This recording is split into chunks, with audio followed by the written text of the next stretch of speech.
जय हिंद साथियों। पिछले कई दिनों से देश के प्रधानमंत्री नरेंद्र मोदी जी इतने बड़े महाघोटाले पर खामोश हैं। जी हां, दुनिया की सबसे बड़ी पार्टी भारतीय जनता पार्टी, दुनिया की सबसे बड़ी पार्टी के नेता नरेंद्र मोदी जी दुनिया के सबसे बड़े घोटाले पर खामोश हैं। और खामोश इसलिए है कि यह घोटाला सिर्फ अडानी घोटाला नहीं है, यह घोटाला है मोदी अडानी घोटाला। और यह बात मैं इसलिए कह रहा हूं कि नरेंद्र मोदी जी के ही संरक्षण में सारे घोटाले और भ्रष्टाचार अडानी ने किया है। कैसे किया है?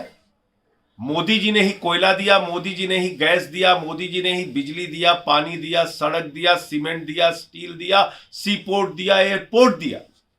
यानी आकाश से लेकर पाताल तक सब कुछ नरेंद्र मोदी जी ने अपने मित्र अडानी को सौंप दिया। और इतना ही नहीं किया, व्यापार चलाने के लिए 2.5 लाख करोड़ रुपए का कर्जा दिया। याद रखिएगा, 2.5 लाख करोड़। जीरो लगाते लगाते आप थक जाएंगे।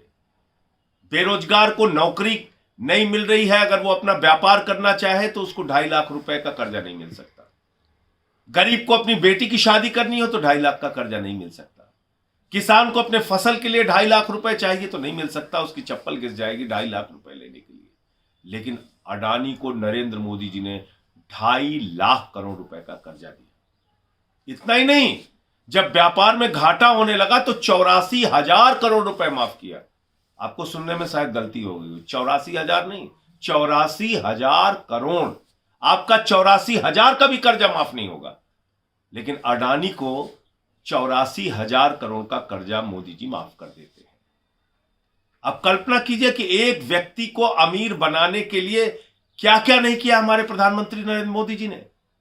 और उस व्यक्ति ने क्या किया? 38 फर्जी कंपनियां दुनिया के टैक्स हेवन कंट्रीज में खोली, जहां पर कि कर की छूट होती है, जैसे मॉरिशस, करीबियाई देश। और वहां क्या घोटाला किया इस व्यक्ति ने? अपने भाई और अपने रिश्तेदारों के माध्यम से अडानी ने फर्जी कंपनियां खोली, 38 फर्जी कंपनियां खोली, और उन कंपनियों के माध्यम से हजारों लाखों करोड़ रुपए हिंदुस्तान की अपनी कंपनी में काला धन लगाया। काला धन लगाया। और इसको मैं काला धन इसलिए कह रहा हूं कि मॉरिशस में 6 कंपनी एक ही पते पे खोली गई। उन 6 कंपनी के बोर्ड ऑफ डायरेक्टर्स में और सेक्रेटरी के नाम एक ही। इतना ही नहीं, उन कंपनियों की आमदनी की का जरिया क्या है ये कोई पता नहीं, अता पता नहीं क्या करती है वो कंपनियां। और उन कंपनियों ने मालूम है आपको कितना पैसा लगाया? 42,000 करोड़ रुपए अडानी की कंपनी में लगाया। ऐसी कंपनियां जिनकी आमदनी का जरिया क्या है पता नहीं, जो एक ही पते पर खोली गई, वो कंपनियां अडानी की कंपनी में 42,000 करोड़ रुपए लगाया। 42,000 करोड़ रुपए। क्या इसकी जांच नहीं करनी चाहिए थी सेबी को? क्या इसकी जांच नहीं करनी चाहिए भारत की एजेंसियों को? स्टॉक एक्सचेंज पे नजर रखने की जिम्मेदारी किसकी है? सेबी की है। अगर अचानक ये काला धन अडानी की कंपनियों में आ रहा था तो सेबी ने क्या कार्रवाई की समय रहते हुए? और क्यों कार्रवाई नहीं की? क्योंकि मामला नरेंद्र मोदी जी से जुड़ा हुआ है। यह काला धन भारतीय जनता पार्टी का है।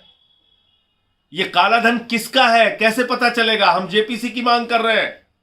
बीजेपी के नेताओं का काला धन है। अगर इसकी जांच होगी तो पता चलेगा।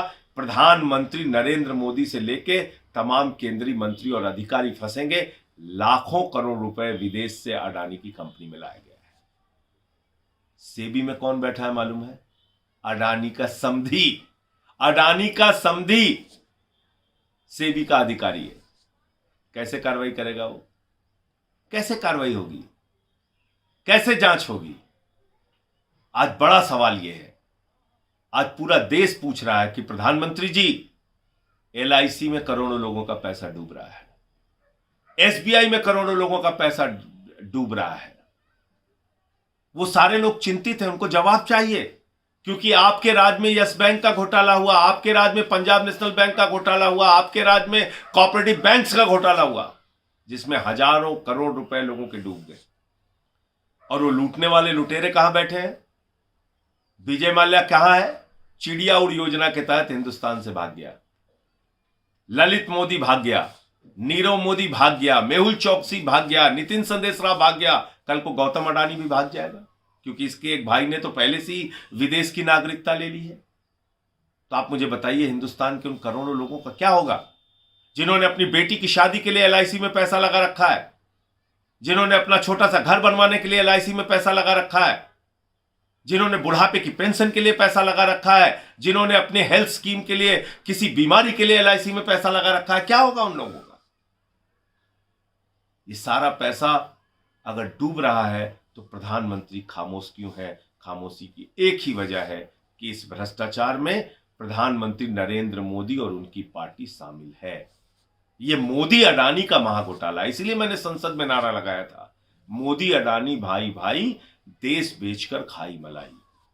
प्रधानमंत्री जी ने बड़े जुमले पढ़े कि जितना कीचड़ फेंकोगे उतना कमल खिलेगा। मैं प्रधानमंत्री जी आपको कहता हूं, कैसे कैसे मंजर अभी आने लगे हैं और गाते गाते लोग चिल्लाने लगे हैं, और बदल डालो अब इस तालाब के पानी को, कमल के फूल तो मुरझाने लगे हैं। कमल के फूल मुरझा रहे हैं अडानी के घोटालों के कारण, इस महाभ्रष्टाचार के कारण। इसकी जेपीसी से जांच कराइए प्रधानमंत्री जी, तभी दूध का दूध पानी का पानी हो पाएगा। और यही हमारी मांग है, पहले दिन से हम यही कह रहे हैं कि इसकी जेपीसी से जांच कराओ। इसमें बहुत बड़ा घोटाला है। किसका पैसा विदेशों से हिंदुस्तान आया काला धन के रूप में? आतंकवादियों का, केंद्रीय मंत्रियों का, अधिकारियों का, या प्रधानमंत्री नरेंद्र मोदी का? ये जांच के बाद पता चलेगा। आज पूरी की पूरी पार्टी, भारतीय जनता पार्टी, अडानी के काले धन से चलती है, याद रखिएगा। और अडानी के काले धन का इस्तेमाल देश की सरकारों को गिराने के लिए किया जाता है, याद रखिएगा। खोखा खोखा करके भारतीय खोखा पार्टी विधायकों को खरीदने, सरकारों को तोड़ने फोड़ने में इन पैसों का इस्तेमाल करती है। सड़क पर उतरिए, आवाज लगाइए। सदन में आपका छोटा भाई आवाज लगाएगा। सड़क पर आप सब लोग मिलकर एक स्वर में सवाल पूछिए प्रधानमंत्री से, इस महाघोटाले पर, मोदी अडानी महाघोटाले पर। जय हिंद।